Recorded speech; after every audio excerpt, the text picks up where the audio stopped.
Amid controversies and criticisms, games in the capital is bringing happiness to the minds of all Indians and all sports lovers the world over.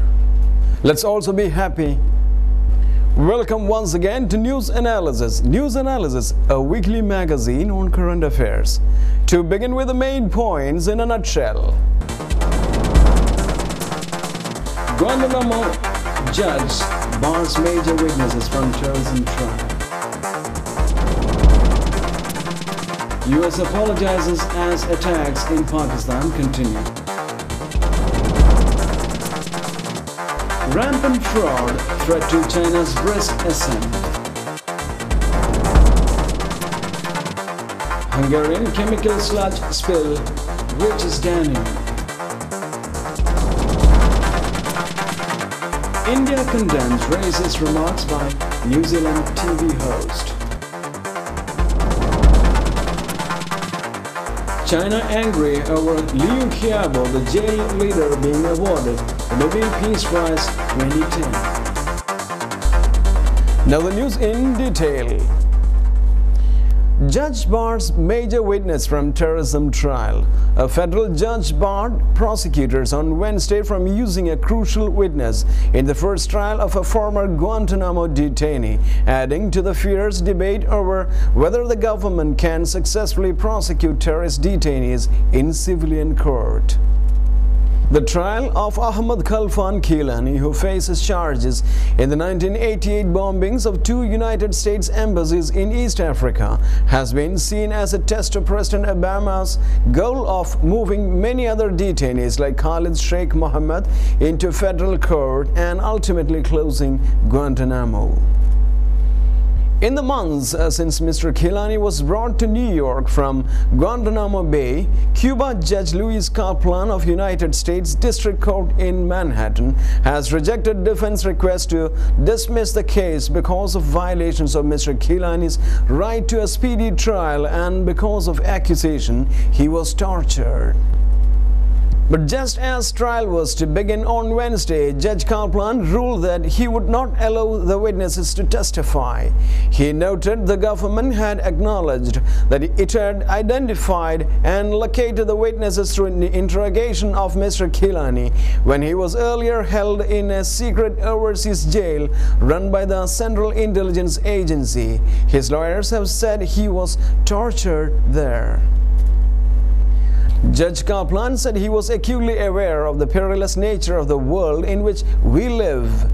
But the Constitution is the rock upon which our nation rests, he went on. We must follow it not only when it's convenient, but when fear and danger beckon in a different direction.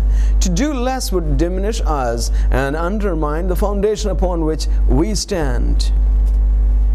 US apologizes as attacks in Pakistan continue. Dozens of tanker trucks carrying fuel to Afghanistan for NATO troops were charged near Quetta in northwestern Pakistan.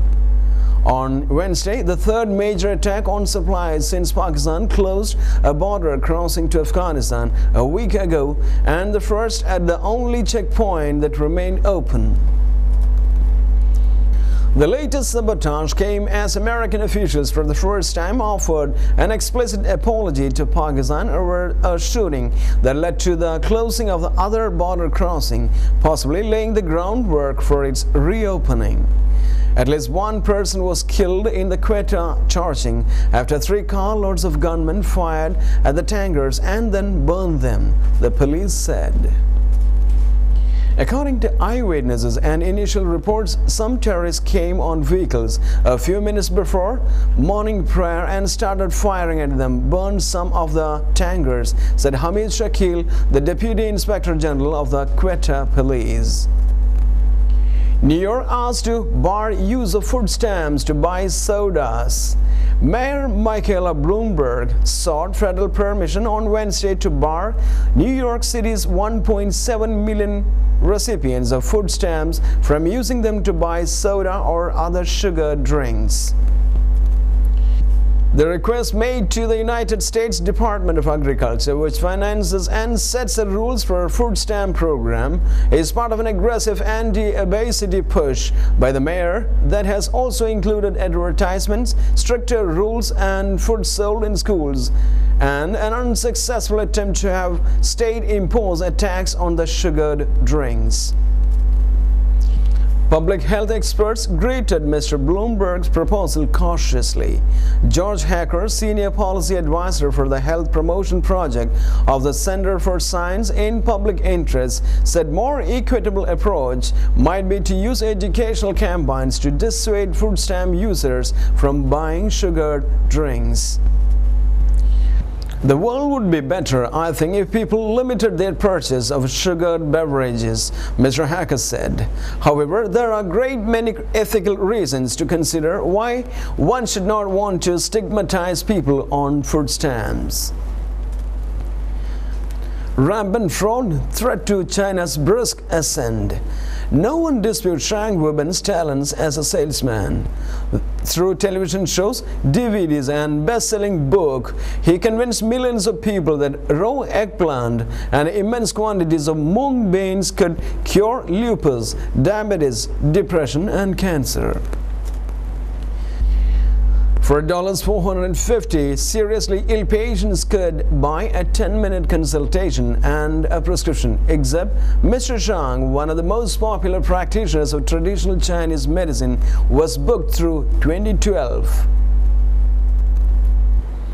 But when the price of mung beans skyrocketed this spring, Chinese journalists began digging deeper. They learned that, the contrary to the claims, Mr. Zhang, 47, was not from a long line of doctors. His father was a weaver, nor did he earn a degree from Beijing Medical University. His only formal education, it turned out, was a brief correspondence course he took after losing his job in a textile mill.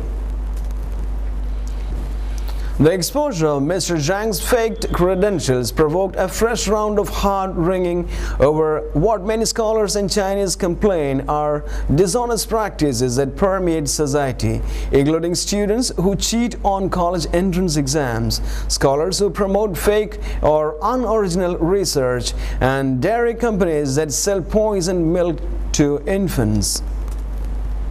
The most recent string of revelations has been raising after a plane crash in August killed 42 people in northeast China. Officials discovered that 100 pilots who worked for the airline's parent company had falsified their flying histories. Then there was the padded regime of Tang Jun, the millionaire former head of Microsoft China and something of a national hero, who falsely claimed to have received a doctorate from the California Institute of Technology. Few countries are immune to high-profile frauds. Illegal doping in sports and malfeasance on Wall Street are running scandals in the United States. But in China, fakery in one area in particular, education and scientific research, is pervasive enough that many here worry it could make it harder for the country to climb the next rung in the economic ladder. Hungarian chemical sludge spill reaches Danube. Toxic red sludge from spill at an industrial plant in Hungary had reached the river Danube, officials say. They said alkaline levels that killed all fish in one river were now greatly reduced but were being monitored. Prime Minister Viktor Orban called the spill an ecological tragedy. There are fears the mud which burst out of a reservoir on Monday could poison the Danube. Countries downstream from Hungary, including Croatia, Serbia and Romania, are drawing up emergency plans. 1 million cubic meters of sludge spilled from a reservoir at an alumina plant in Ajka in western Hungary. 4 people were killed and about 100 injured. The mud also caused massive damage in nearby villages and towns, as well as a wide swath of farmland. India condemns racist remarks by New Zealand TV host. India has condemned racist and bigoted remarks by a New Zealand TV presenter who made fun of Delhi Chief Minister Sheila Dikshit's surname. Anyway, so there's that yarn. Also, the dipshit woman. God, what's her name? Dick Shit. Is it Dick Shit? Dixit. Oh, Dixit. oh, Dixit. Dixit. It just No. looks different to what you say. Well, it looks like Dick Shit. I know it does, Paul, but it's not that. It's Dixit. There she is, there. Sheila Dick Shit. Sheila? Oh. Anyway, and it's so appropriate because she's Indian. So she'd be Dickin Shit, wouldn't she? Do you know what I mean? Paul, her name Walking along the street. is Ms. Dixit. Oh, Dixit. Well, that's what I said, isn't it? No. No, you did not. You It's said just so something funny. else. Can we just have another look at the key? It's just so funny, isn't it?